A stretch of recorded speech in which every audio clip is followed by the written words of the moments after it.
چلنے سے ہمیں سنائی دیتی ہے۔ تو شاعر اس شعر میں کہہ رہا ہے کہ فلک والے، زمین والے اور ہوا کی آواز بھی کس کی حمد کرتی ہے؟ اللہ کی۔ کیوں؟ کہ اللہ ہی نے ان کو بنایا ہے۔ آئیں تیسرا شعر پڑھتے ہیں۔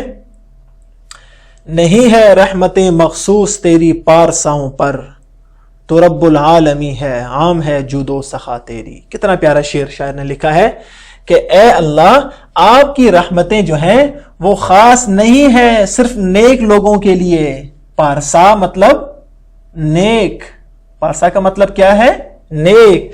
تو شاعر اس میں کہہ رہا ہے کہ یا اللہ، آپ کی رحمت اتنی زیادہ ہے اور اتنی عام ہے کہ وہ صرف نیک لوگوں پر نہیں ہے، بلکہ وہ ہر گناہگار اور ہر خطا کار کے لیے بھی آپ کی رحمت وہ موجود ہے۔ کیوں؟ کہ تو رب العالمین ہے، کہ یا اللہ آپ تو رب العالمین ہیں، آپ نیک لوگوں کے بھی رب ہیں، اور جو گناہگار ہیں، بدکار ہیں، خطا کار ہیں، یا اللہ آپ تو ان کے بھی رب ہیں۔ تو عام ہے جود و سخا تیری، یا اللہ آپ کی سخاوت، سخا مطلب سخاوت، یا اللہ آپ کی سخاوت تو کیا ہے؟ عام ہے، وہ بہت زیادہ ہے۔ کتنا پیارا شعر ہے۔ چلیں اگلا شعر پڑھتے ہیں۔ تیرے محبوب بندوں کی محبت میرا ایمان ہے، تیرے بندوں کو حاصل ہے عطا تیری جلا تیری۔ کتنا پیارا شعر شاعر نے دوبارہ لکھا۔ وہ کیا ہے کہ یا اللہ جو آپ کے محبوب بندے ہیں، وہ انبیاء بھی ہیں، وہ صحابہ کرام بھی ہیں، وہ تمام نیک لوگ، شاعر کہتا ہے کہ میں ان سب سے کیا کرتا ہوں؟ محبت کرتا ہوں، اور ان سے محبت کرنا میرے ایمان کا کیا ہے؟ حصہ ہے، اور تیرے بندوں کو حاصل ہے۔ یا اللہ آپ کے جتنے بھی بندے ہیں ان سب کو آپ کی عطا، اللہ نے کتنی چیزیں ہمیں عطا کی ہیں، عطا تیری جلا تیری۔ تو یہاں پر شاعر نے ایک اور بہت پیارا شعر کہا، اور چلتے ہیں آخری شعر کی طرف، جس میں شاعر کیا کہہ رہے ہیں آپ میرے ساتھ سنیں اور غور سے آپ میرے ساتھ خود بھی پڑھیں۔ یہ در تیرا، یہ سر میرا، تو اخگر کو عطا کر دے، وہ دل جس میں وفا تیری، وہ دل جس میں رضا تیری۔ سبحان اللہ، کتنا پیارا شعر کہا۔ شاعر کہتا ہے کہ یہ در تیرا، یا اللہ میں آپ ہی کے آگے جھکتا ہوں۔ در مطلب بارگاہ، اس کا دروازہ۔ یہ در تیرا، یہ سر میرا، یا اللہ میرا جو سر جھکتا ہے، میری جو گردن جھکتی ہے، وہ آپ ہی کے در پر، آپ ہی کے سامنے جھکتی ہے۔ تو اخگر کو عطا کر دے۔ اخگر شاعر کا نام ہے، دیکھیں اخگر کیا ہے؟ شاعر کا نام۔ تو اخگر کو عطا کر دے۔ تو آخر میں شاعر اپنے لیے دعا بھی کر رہا ہے کہ یا اللہ میرا سر ہمیشہ آپ کے دروازے پر جھکے گا، تو آپ اخگر کو عطا کر دیں۔ کیا عطا کر دیں؟ وہ دل جس میں وفا تیری، وہ دل جس میں رضا تیری۔ سبحان اللہ، کہ یا اللہ ہمیں صرف اپنا بندہ بنا کے رکھ، ہم تیرے ہی وفادار رہیں، اور وہ دل جس میں رضا تیری، وفا اور رضا۔ ہمیں ایسا دل دے دے کہ جس میں تیرے حکموں پر جو راضی ہو جائے، اور ہمارا دل ہمیشہ آپ کے فیصلوں پر راضی رہے، چاہے ہم خوش ہوں یا پریشان ہوں۔ ہمیں ہمیشہ کیا کہنا چاہیے؟ جو اللہ کی مرضی، جو اللہ کی مرضی۔ ٹھیک ہے، تو بچوں یہ ہے نظم کی تشریح، اور اس میں اہم نقطے چلے ہم دیکھتے ہیں کون کون سے ہیں۔ پہلا اہم نقطہ وہ ہے کہ اللہ تعالی ہمیشہ سے ہے اور ہر زمانے میں رہے گا، اس کو زوال نہیں ہے، اور تمام مخلوقات اسی کی عبادت کر رہے ہیں۔ اگلا شعر اور اس کا اہم نقطہ کیا ہے؟ اللہ تعالیٰ کی تعریف زمین اور آسمان کی ہر چیز کرتی ہے۔ اور اگلا اہم نقطہ وہ ہے کہ اللہ تعالیٰ نے صرف نیک لوگوں کے لیے نہیں بلکہ تمام جہانوں میں اپنی رحمت اور سخاوت عام کی ہے۔ اور اگلے شعر سے ہمیں جو بات سمجھ میں آ رہی ہے وہ یہ ہے کہ ہمیں تمام مسلمانوں سے محبت ہے، اور اللہ تعالیٰ ہمیشہ اپنے ماننے والوں پر مہربانی کرتا ہے۔ اور آخر میں شاعر نے دعا کی کہ اے اللہ ہمیں اپنی عبادت اور ہمیشہ اپنا شکر ادا کرنے کی توفیق دے۔ آپ سب مل کے بولیں آمین۔ تو بچوں کتنی پیاری نظم تھی اور کتنی پیاری حمد تھی، اس میں شاعر نے اللہ تعالیٰ کی تعریف کی ہے۔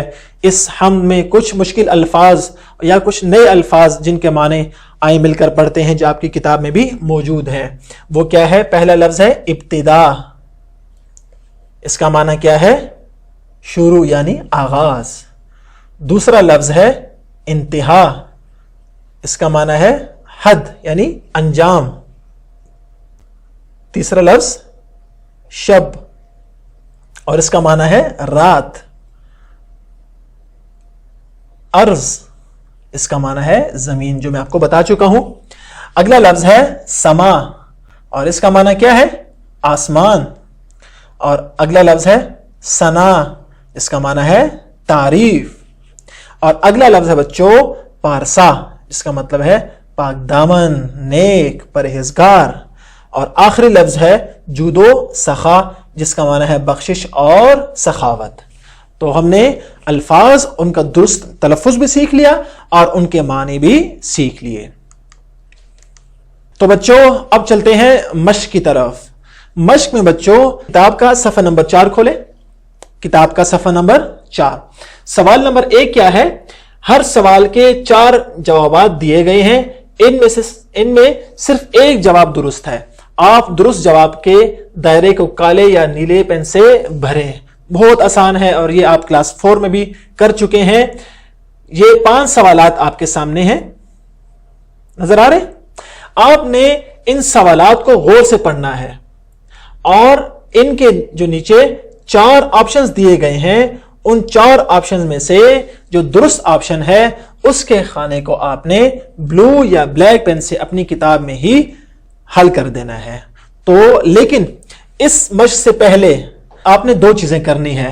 پہلی حمد کو پڑھنا ہے اور دوسری چیز اس کی تشریح دوبارہ سننی ہے۔ جب آپ حمد کو پڑھ لیں گے اور اس کی تشریح ایک بار سن لیں گے تو یہ تمام سوال آپ کے لیے حل کرنا کیا ہو جائے گا؟ بہت آسان ہو جائے گا۔ کریں گے نا؟ جی شاباش۔ اب آگے چلتے ہیں گھر کے کام کی طرف۔ گھر کے کام کی طرف آپ اپنی کتاب کا صفحہ نمبر 5 کھولیں۔ یہاں پر کچھ سوالات دیے گئے ہیں۔ سوال نمبر 2 کیا ہے؟ دیے گئے سوالات کے جوابات خوشخط لکھیں۔ آپ نے بچوں حمد اور اس کی تشریح جب آپ پڑھ لیں گے تو آپ کے لیے سوال کوئی مشکل نہیں ہوگا۔ اس میں ہم کسے کہتے ہیں، اللہ تعالیٰ کی عبادت میں کون مصروف ہے، اللہ تعالیٰ کی رحمتیں کس کے لیے مخصوص ہیں، شاعر نے اللہ کی محبت کے ساتھ اور کس چیز کو اپنا ایمان قرار دیا ہے، اور آخری سوال کہ رب العالمین سے کیا مراد ہے۔ یہ انتہائی آسان سوالات ہیں۔ آپ نے گھر میں ان سوالات کے مختصر جوابات جو ہیں وہ آپ نے لکھنے ہیں، اور اگر کوئی سوال آپ کو سمجھ میں نہ آئے تو آپ نے اپنے والدین سے بھی مدد لے لینی ہے۔ اب آگے چلتے ہیں سوال نمبر 3 کی طرف۔ سوال نمبر 3 کیا ہے کہ درج ذیل اشعار کی تشریح کریں اور خط کشیدہ الفاظ کے معنی لکھیں۔ ہم نے اس شعر کی بھی تشریح کی ہے اور اس شعر کی بھی ہم نے تشریح کی ہے۔ آپ نے وہ تشریح سن لینی ہے، اور آپ کو اگر کوئی مزید تشریح دیکھنی ہے تو آپ اپنے ریسورس پیک سے بھی مدد لے سکتے ہیں۔ اور ان میں جو یہ خط کشیدہ الفاظ آپ کو نظر آ رہے ہیں، تسبیح، سرسراہٹ، فلک، ثنا، محبوب، عطا اور جلا، آپ نے ان الفاظ کے معنی بھی لکھنے ہیں۔ لکھیں گے نا؟ شاباش۔ والدین کے لیے ایک ضروری بات کہ چونکہ ان حالات میں ہم آن لائن آپ کے بچوں کو پڑھا کر ہم یہ چاہ رہے ہیں کہ آپ کے بچوں کا وقت ضائع نہ ہو، لیکن یہ ہماری اکیلی کی ذمہ داری نہیں ہے۔ جب تک ہمیں والدین کا ساتھ نہیں ملے گا ہم اپنے اس مشن میں کامیاب نہیں ہو سکتے۔ تو والدین نے اس گھر کے کام کو جس بھی لیکچر میں اور جس بھی مضمون میں گھر کا کام دیا جا رہا ہے، والدین نے اپنے بچوں کو گھر کا کام ضرور کروانا ہے۔ اور وہ کام کیا ہے کہ والدین کو چاہیے کہ بچوں کو نظم زبانی یاد کروائیں، ایک شعر کچھ دیر بعد ان سے سنیں، اور پہلے 3 اشعار کی تشریح ان سے پوچھنی ہے، لکھوانی نہیں ہے، ان سے پوچھنی ہے، اور والدین نے ان کے ساتھ اس حمد کی تشریح کو ڈسکس بھی کرنا ہے۔ تو بچوں یہ تھا ہمارا آج کا سبق۔ امید ہے کہ حمد، اس کی تشریح اور مشق میں موجود سوالات آپ کو سمجھ میں آ گئے ہوں گے۔ انشاءاللہ اگلے سبق میں پھر ملاقات ہوگی۔ السلام علیکم ورحمۃ اللہ۔